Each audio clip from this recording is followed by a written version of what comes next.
All right. Hi, Mary Godley. Hi, Leah. So this conversation series is meant to be a way that I can help different kinds of people teaching different kinds of things during this time of COVID, when lots of people have been kind of forced to interact with their students digitally in a way that they weren't expecting to do, and many times in a way that they didn't really want to do, but like it just happened. And now I don't know what your situation was like in the spring, but a lot of people were in kind of a crisis mode where they had to learn a lot of new things really quickly with very little transition time. So maybe just to begin, just tell us where you live, what kind of school you teach in, what subjects you teach, anything relevant about your situation. Yeah, I'm just going to shut this door really quick too. Okay, sure. It's a little bit loud. Yeah.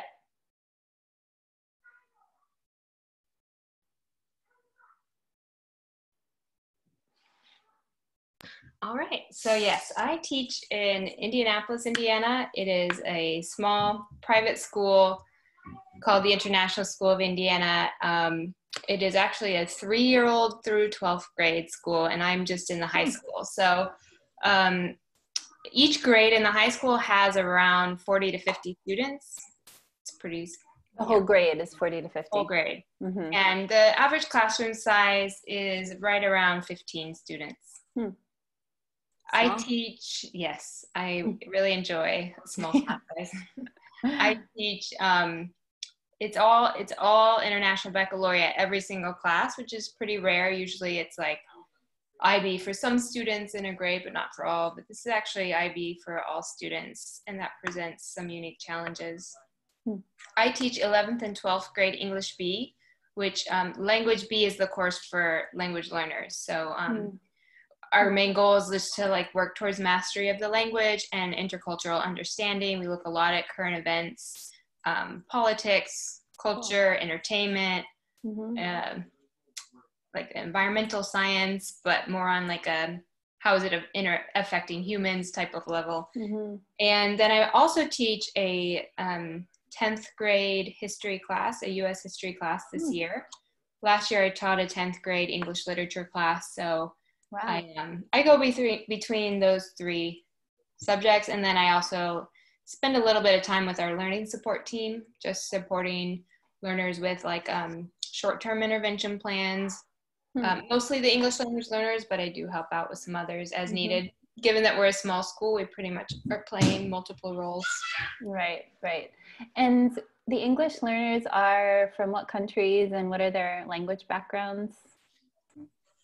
So the English language learners are almost all F1 exchange student visa, and they are majority from China. That's been changing a bit in the past 2 years or so as our political people are not getting along. And then obviously with coronavirus as well, it's been hard to get a new visa, although people have been able to maintain their visas. And then I also have had students just from all over, like Spain, Argentina, Mexico, El Salvador. And then I had 2 students from South Sudan who graduated a couple years ago. I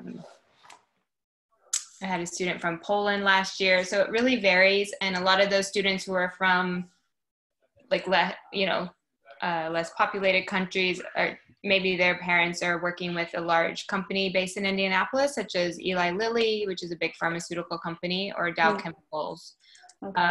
So I do get students have generally come with their families, right? I would say not the majority. The majority of students I have are living with host families, but then I do get a few who are here with their biological families.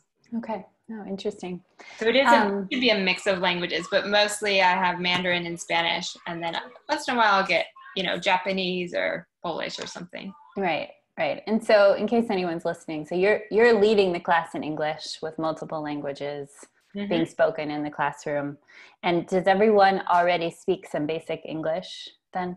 That is the expectation of the IB program and this curriculum, is that they have a foundation in English, a pretty strong foundation. There's a separate class called Ab Initio if they're brand new to the language. And then their language A it should be their mother tongue. And that's a literature class. Okay. So before I ask details about any particular class, is there a particular class, like either the English language learners class or the history class, that you would like to kind of focus on when we're talking about how to integrate digital tools and so forth into your teaching? Oh yeah. Let's focus on the English language learners, and I have 11th and 12th graders for that class. Okay, and those are two separate courses. Correct. One for 11th graders, one for 12th graders. Okay, so in person, what has your teaching looked like for that class? Like, what's your approach been, and what is a daily, like, what does a Tuesday morning look like?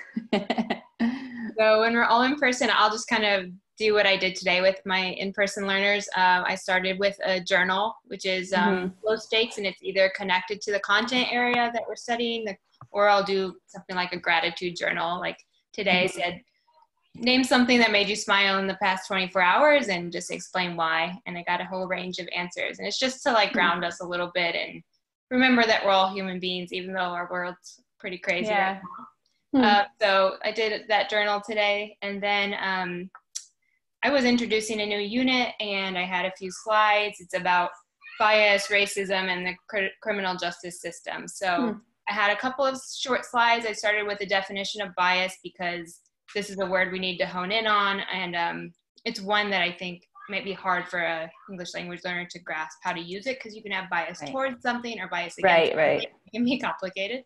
Yeah, that's true. Hey! This, and then I'll hear all about it. Come on, everybody. Hey. The whole Hi. Adorable. Okay. Hey, bye. To the day when they should be tired and right. This is the wired time. I'm kind of the same way. Yeah. So yes, we started with that definition of bias, and then I don't typically like to talk too long because they will totally just, out, because they're students in a classroom and they're also language learners. So after that, I directed them towards the Harvard implicit bias test. I don't know if you've seen that, but it's, it's interactive, and that took a bit of explaining through the directions just to get them started. And then they were able to do the test and then, record the results. And we had a little discussion about that. And then it was pretty much time. I also brought it back. We looked at that pyramid of like white supremacy. I don't know if you've seen that, where it has all these things on the bottom, and then, the things on the top are like hate crimes, lynching. So it's just, we were trying to see, where does bias fit into this? Right. And I had some students bring up but I treat everyone equally. And so we talked a little bit about conscious bias and unconscious bias. So this was just like pretty much day one of this unit. And this was my 12th graders. So they've had me for a whole year, and their language skills are a bit more advanced. So I thought it was a pretty good class. I enjoyed that class today. Yeah, it sounds amazing. Yeah. I feel like maybe all Americans should take this class right now. I think we could all benefit from it. Yeah. So in the coming year, do you see this particular class, either the 11th or the 12th graders, needing more digital learning, or do you feel like your school will continue in person and you won't need to or is it like, are you sort of waiting to hear from your administration whether or not you'll go digital, or what's the current? We do have a benchmark finally where things will shift. So the first thing to note is that since we are a small school, and we're private, our administration told the families that they could be remote. So we actually have in each class about 10 to 50% of the students remote. So we're simultaneously teaching remote and in person. That's new. Oh, okay. You did that like today in the class you described. So you were being videoed. I had my Zoom on. Okay. And I had 4 students in Indianapolis, but at home with their host family or whoever they live with, and then 2 students actually in China. Wow. Who went back this summer, and so they were taking class at about 2 a.m. Okay. 1:30 a.m. their time. So they're more listening and watching. Are they also actively participating in the discussions? They did the activities, they did the journal and the implicit bias test, but they don't participate too much in discussions. Some of that is because of who they are as learners. Those particular students, it wouldn't be so easy for them to participate in person in a discussion. But I do have conversations with them. Like I'll talk to students in the class and then I'll say, you know, to one of my students, will you read number 2?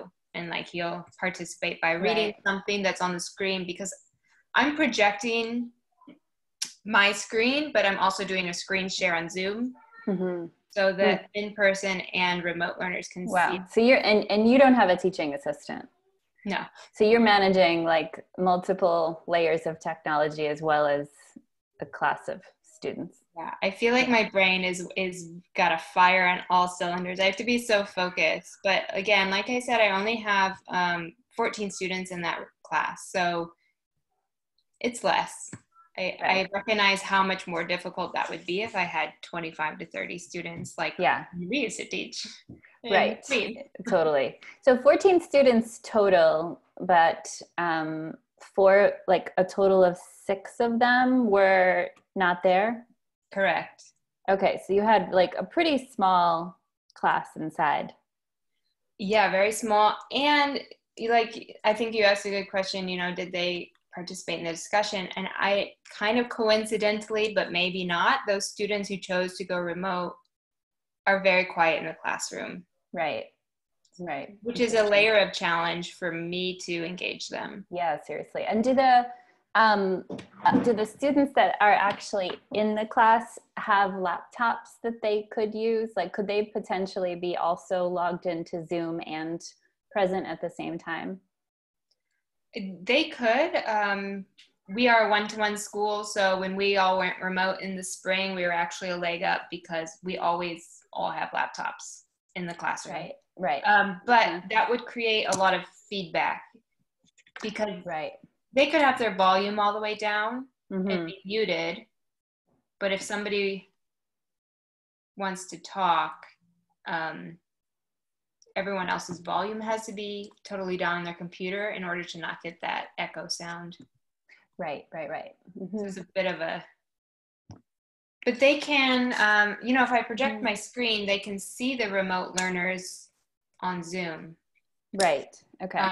But then I face this challenge of where to point my laptop because I'm typically clicking around on my computer. I've got a presentation up. I'm managing like share screen on Zoom and the chat box as well. So I can make sure, like if some of them just want to chat and question and not ask it. So I have my screen pointed towards me, but then like if I want to walk around the room and check in with students working, I try to point it towards the class so they can see the other people working, so they can maybe feel a little more involved.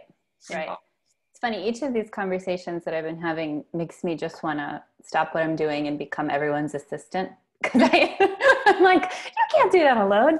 But of course you can, but it's so hard. It's like so many things. I mean, teaching already engages so many parts of your brain and your soul, that then to add on like all of the different pieces of technology and angles of the camera and so forth, it's really a lot.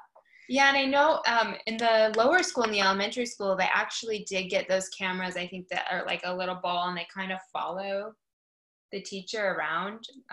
Right, interesting. Huh. And I don't know why they got that and we didn't, you know, money, but I don't know. This is kind of working for me.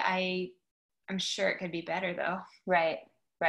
And so I'm just thinking, I'm having some ideas about things that maybe could happen, but I'm also wondering, what do you do for homework? Do you give writing, you know, or just tell me about what they do when they're not with you? So typically, you know, in my 11th and 12th grade class, the homework will often look like just a reading, like a New York Times article or something, along with some questions that are either comprehension questions or analysis questions or just discussion-based questions. So they can bring that to class and we can have a discussion about it. or I'll give some type of research homework where maybe they're in groups on a shared Google Doc. So if I had a class of 14, I would maybe have like, groups of about three or four, and they share a Google Doc and do some research together on whatever topic. And then sometimes I'll do a writing. This particular curriculum, they don't write more than 600 words. It's like they want them to write text types like news articles or letters. And so I might have them write, like if we're reading a novel, maybe I'd have them write like a letter from one character to another. Right. So those are types of assignments I would give. So like reading, writing, and research, mostly for, And then, so you probably, I'm sure you're imagining as you're developing their language, like reading, writing, listening, speaking. So it sounds like listening and speaking happens mostly in the class, or has happened mostly in the class, and homework is more focused on reading and writing. Yes. Type skills. Yes. And then do they do a little bit of writing in class, but it's like lower stakes writing, and then the rest of the time is spent more talking and listening, right? I would say so. I do enjoy having like some working periods sometimes, because I think these students in the IB program, I mean, they can get like 4 to 6 hours of homework a night. So I do I don't typically assign homework that often. And I like to give some working periods. Like if we're reading a novel, maybe, in the week we're reading, maybe 2 of those periods would be just to do their own reading and, answer the questions that might have to go along with that chapter. Right. But you said I do mostly reading and writing for homework, and which makes sense in our normal situation. But what I'm immediately thinking is, if the listening and the speaking happens in the in-person class, but now your in-person environment is different because you're managing students that are in front of you as well as students that are at home, then in some sense, like if the outcomes that are related to listening and speaking they're going to be harder to meet, because it's going to be so hard for those students to talk to each other and actually develop their speaking and listening skills to the same degree that they would have to in class. So not that I have a formulated idea yet of exactly what this should look like, but have you heard of the flipped classroom idea? Yes. So basically just in case anyone's listening to this, like in a traditional explanation, I guess, of the flipped classroom, it would be like if a teacher gives a lecture in class and then gives a lot of problem-solving based homework out of class, like flip that and say, let the students listen to lectures that are videotaped at home and do the problem-solving with each other collaboratively in class. In this situation, I'm starting to wonder if a little bit of flipping might help by using some tools that allow for asynchronous conversation. So I know VoiceThread. VoiceThread is a tool that really has evolved a lot in the last several years. And they have like a pretty advanced app that basically allows for asynchronous uploading of video, audio, video files, audio files, and text files that it can be like recorded and then uploaded, and then other people can comment on those videos with other videos. And then you could also respond in audio, and then you can even listen to somebody's video, stop it, make a comment on an aspect of it, or even draw something, and then continue listening and upload that entire file of the active listening that has occurred. So I'm wondering if that kind of thing, like placing the listening and speaking in an asynchronous digital environment, would both increase the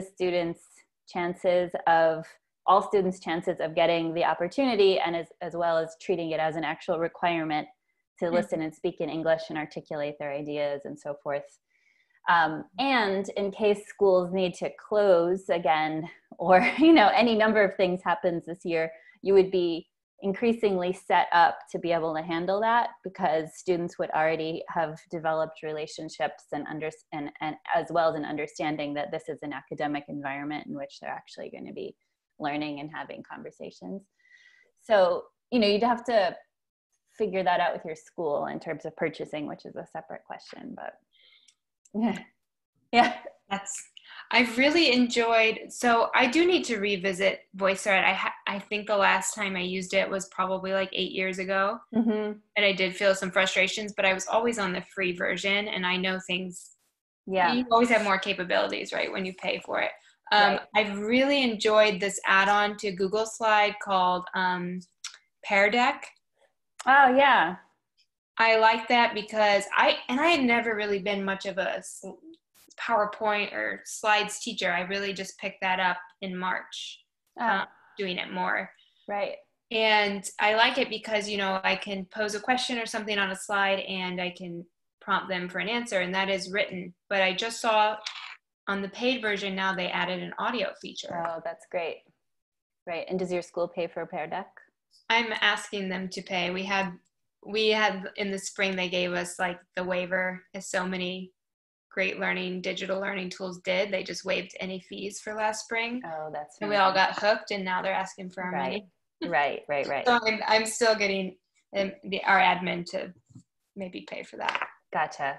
So right now you have Zoom you're using and have access to Zoom, everything Google Classroom, and including Pear Deck. And do you have any other tools that the school has purchased?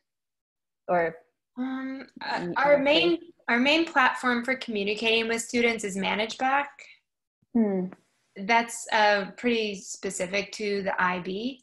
Okay. And that's where we post all of our assignments and messages and things. Okay, so it's like the learning management system. Yes, and they can the students upload their work to it to turn in.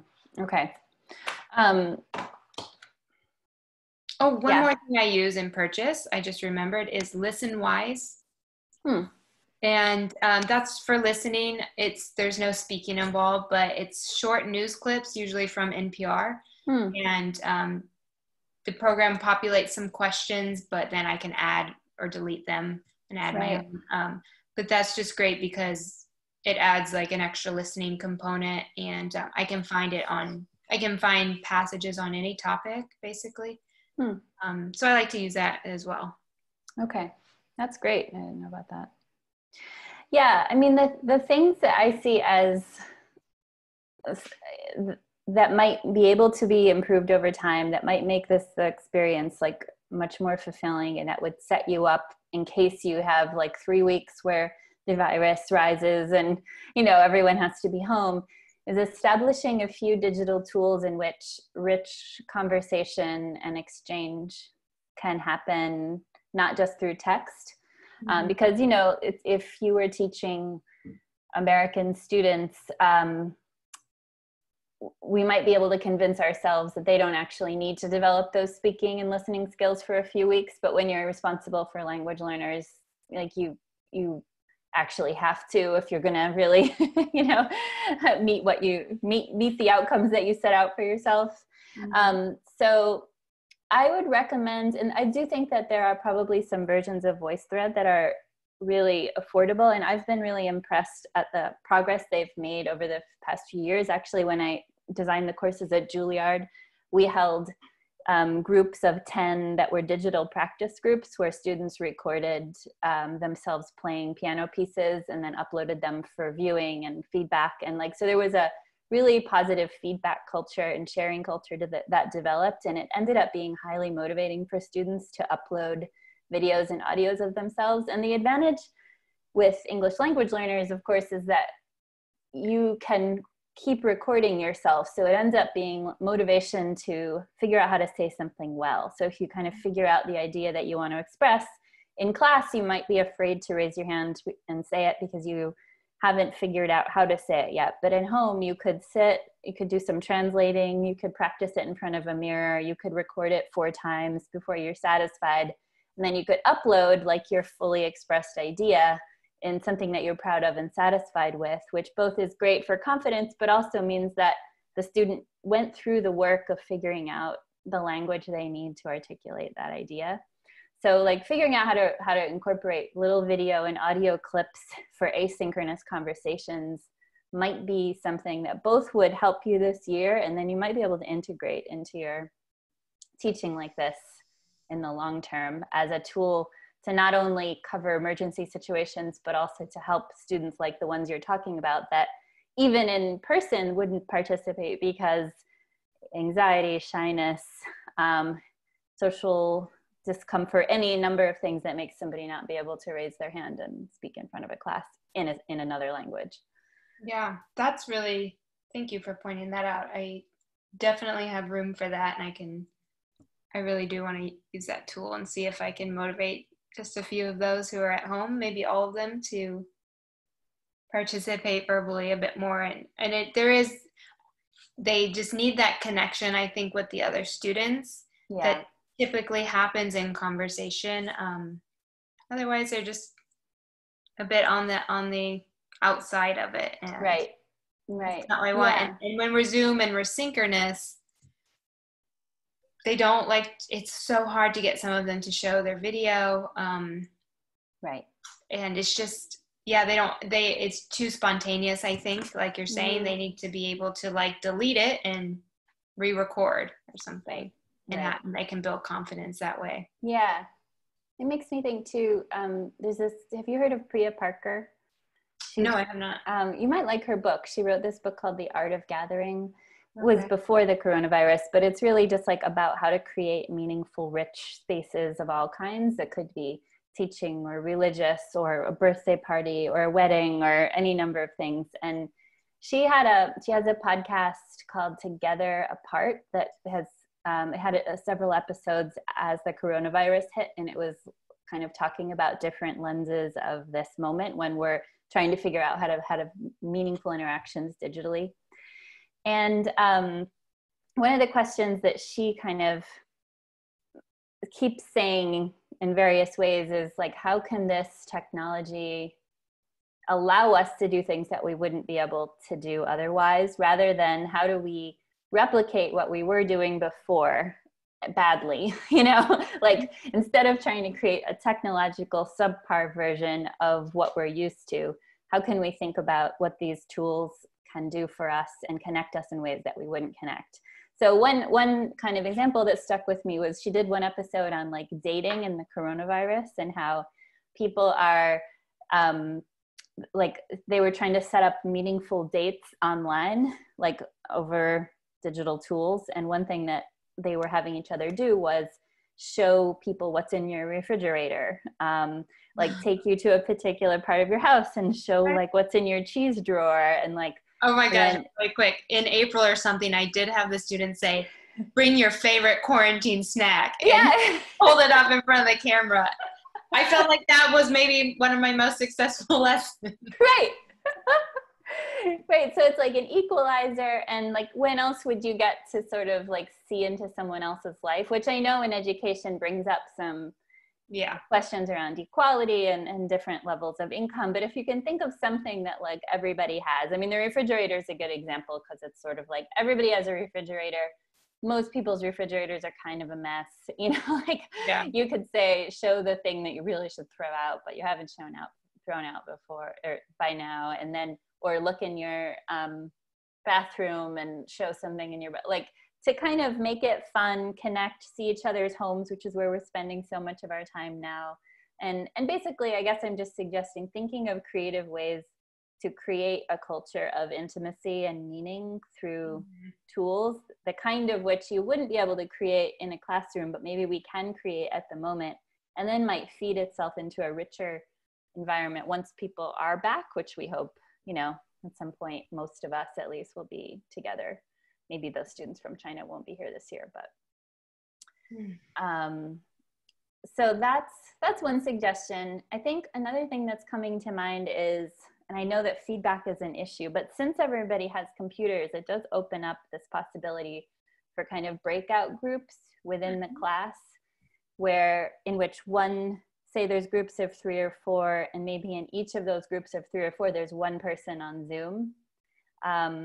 One idea is that, like, if there's a group of 4, 3 people are in person in the room and one person is on Zoom, and there's like sort of a defined way of interacting that requires that each person speak kind of the same amount of time. And so it's like more likely that that person will feel comfortable speaking to a smaller group than they would kind of speaking up on Zoom in front of the whole class. But the other thing you could do is have the Zoom group have a breakout. All the people that are distant, if you're doing any kind of group work, simultaneous group work, you could have them in their own Zoom group, which is cut off actually from all the other people. And those people could be working with each other, and then the remote learners could have possibly a more successful kind of smaller group conversation or problem solving session, whatever you're doing online.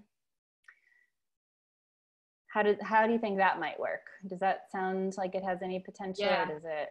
Definitely. I think I'll definitely use that. When we were all remote, I did use the breakout rooms in Zoom a couple of times. I see it working even better when I have some students in person, and I can, like you said, have 2 or 3 in-person learners and then 1 or 2 on Zoom, and they can have their group. And I feel like that will allow them much more chance to interact than if I'm in front of the class and they're expected to like share their ideas in a whole class discussion. Because we just know, like, maybe it's especially with English learners, maybe it's with everyone. Typically in a whole class discussion, you get the same students speaking every time. Right. And in small groups, it really does open it up and create the expectation that everyone say something. And right. Yep. Which reminds me, actually, this is something that I've been working with for those of you who don't know me personally, have a 2-year-old, and I'm living in a sort of quarantine pod, which is a duplex with 4 kids under 5. So, and we have one adult has all 4 of them at the same time. So we rotate, giving each other time to work and so forth.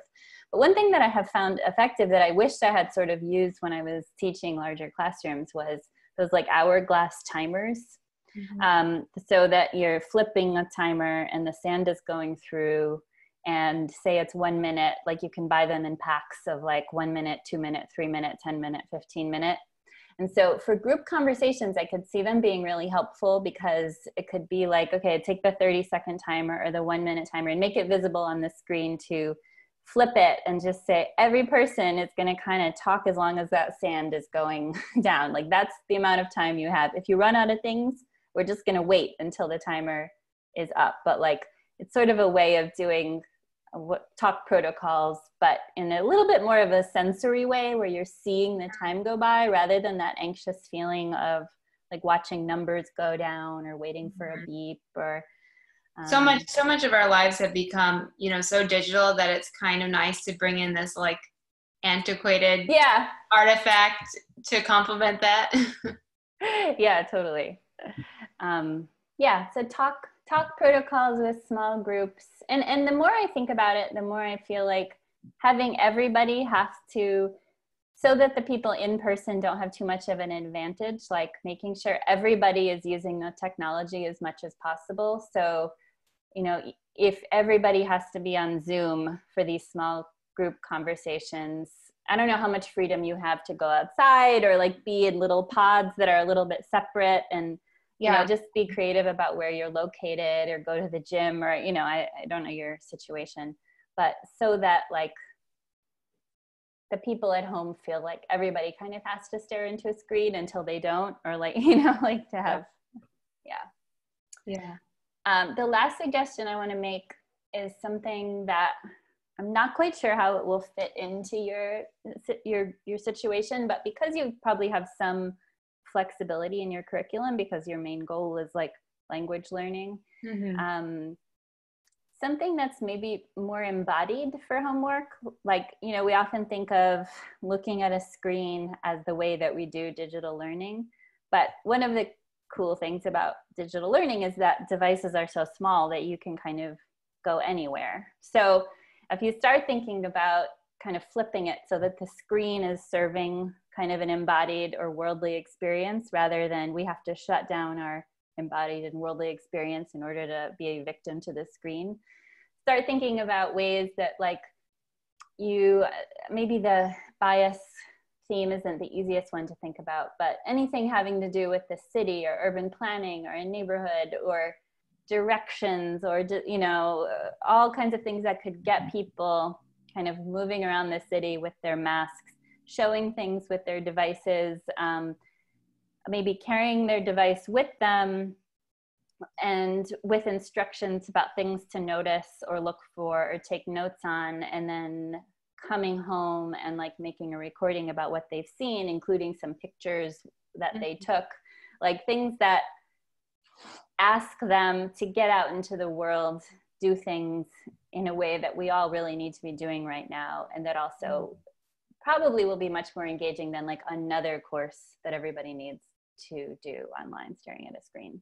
I have a 10th grader who he's a student from China, an F1 exchange student, and he went out to Seattle over the summer to stay with his cousin, and he ended up just staying there with her. So he's taking all his classes from Seattle, but he did speak about, you know, going hiking, and I was like, oh, please send a picture, you know, I'd love to see the scenery there. But I like the idea of making it into, you know, something where he could create like a photo journal or take some short video clips and then, you know, add those to whatever, like VoiceThread or something, and add some captions or something. Right. Yeah, exactly. And having them make slideshows that have that are narrated in English so that they're using the vocabulary that you're targeting in their whatever kind of adventure or embodied experience. And they're practicing and have time to perfect it and upload it. So they're making a product that kind of automatically includes speaking, listening, and whatever interactions they had to have in order to create it. And, you know, maybe it won't be as reading and writing focused, but it sounds like you're pretty covered in that department because you have those tools and it's easy enough to do digitally. Mm-hmm.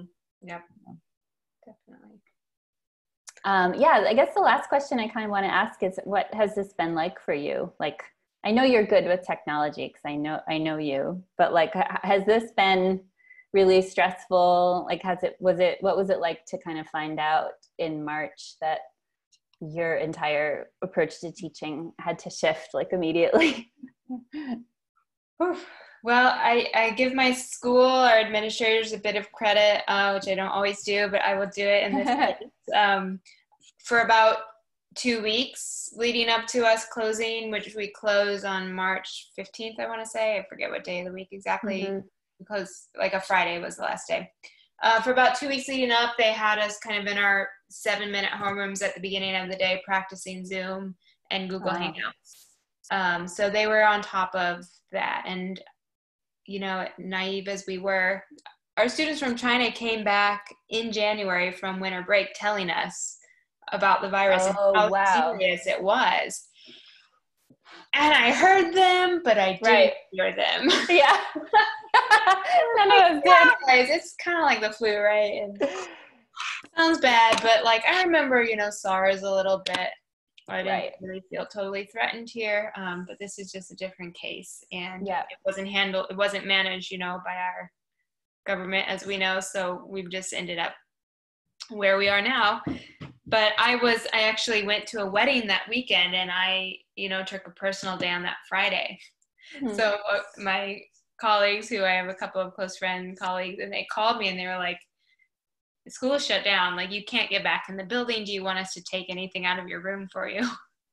And luckily, like, pretty much everything is on my laptop now, you know, just like completely digital pretty much. So I was like, get my plans. Rescue my plants and a couple of books and I'm good. But I was in shock driving back from this wedding in Texas because the amount of emails I had gotten and things I needed to like learn in such a short time period to restart school, you know, basically on, I think they gave us one day, like they gave us that Monday to kind of collect our thoughts and like move everything digital. Other schools took a week, or my son's school, the public school, took almost like 2 weeks to figure out how to transition to digital, but that's because of who their student body is. They don't have they do now, but they didn't have the one-to-one technology that we, right. It's harder. Yeah. We were just well positioned for it. Yeah. I just remember feeling, you know, a couple of weeks of angst and late nights working, feeling like a first or second year teacher. Yeah. Like, how am I going to teach this tomorrow? But right. Then it was fine, and it felt like there was an end in sight. Yeah. But around the early July, I started to get very anxious again about, I do not want to do this all digital again. I want to be back in the classroom. And then I found out I'd be doing a hybrid of both digital and in person, and that felt like a huge mental hurdle. Right. I'm doing it now, and I'm okay. Right. And, you know, if I can be okay and I can like communicate calmly and sincerely, then I think that is useful and productive for the students. You know, they're pretty much technology pros, so right. They have a lot of patience and grace. I feel for them and their teachers having to witness so many Zoom mess ups all the time, and like people not muted, and I'm sure the students get so sick of that, but we're all getting through it. Right. Yeah, it's one of those things like the first year teaching or something where it's like, it just doesn't seem possible, and then you do it, and maybe it's not perfect, but it is possible. Yeah. Yeah. Oh, it's fine. I send you so many kudos and so much respect. I think I've been thinking about teachers so much that have had to learn so much so quickly for, of course, not very much money, and never enough money. Very little money. But, you know, I don't know where I get so fired up about that. But at the end of the day, like, I really do see my students, and I just love being with them. Teenagers tend to think like, oh, teaching high school kids is the worst. You have to be with us all day. I'm like, yeah, I get to be with you all day. Oh, you're the best. Yeah. I know, they're so great. Like, they're so. Some of the students we had come through our school in Queens are just like, to this day, we think of them with such what amazing people they were. I know and if anyone's still listening, when I post this, Mary and I taught together, and now it's like they're old enough that like two of them are my friends. They're like my mom friends. So amazing. Yeah. So the last thing I'll leave you with, well, first of all, I really enjoyed this, and I wish that we were still teaching together in some way. I'm like, oh, I'd love to see you in action. And another thing is, if your school doesn't fund a tool like VoiceThread or something, I would just encourage you, I don't have the answer yet, but to think outside the box about how you might get that funded. Mm-hmm. Because these tools can make an enormous difference in your capability. And while Google Classroom is extremely useful and actually like essential in so many ways at this point for this particular situation, I think I keep saying VoiceThread because I've used it recently and I really like how it's evolved, but there are other possibilities as well, but something that will allow like a high level of audio, video, asynchronous discussion would be worth, like, I don't know, donors choose, or asking, thinking about who you might know that might fund that for a year. And mm-hmm. you could even use that as a way to prove to your school that it was really useful and that other teachers would benefit from it too, so forth. Yeah, so definitely. Yeah. Do you have any thoughts or questions before we stop recording? I don't think so. I was just curious about, you said you're mostly not working with high school right now. What grades are you focused on right now? Well, I'm working with a few different groups. Like, I'm actually doing a lot with nonprofits right now. So I'm working with nonprofits who have some piece of either content or training that they need to put online. I can tell you some details when I stop recording, so I don't want to share anyone's content without their permission. But also like small businesses or universities, anyone that is making this transition to trying to communicate some kind of information or have some kind of teaching or training environment and needs to do it digitally. Yeah, I think we really are going to learn so much from this experience that we can transition into our quote unquote normal lives whenever that comes back. I think we will continue to use a lot of these digital tools. Yeah, and I agree. I think it's been good from my perspective in just forcing people to have to try things out, and also flipping people's mindset over time from this is such a pain, it's better in person, to yes, there are things in person that can't be replicated because we're human beings and we just need each other and we need to see each other.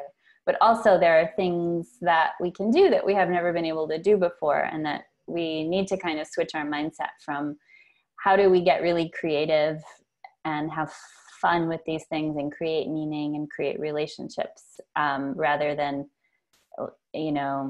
have sort of another thing to check off of each student's checklist on a long list of digital tasks. So I think we're getting to the point now that the shock is over, where people can start to think like, how do I really want this to feel, and what's out there that will allow me to feel that way as a teacher and my students to feel that way as students. Mm-hmm.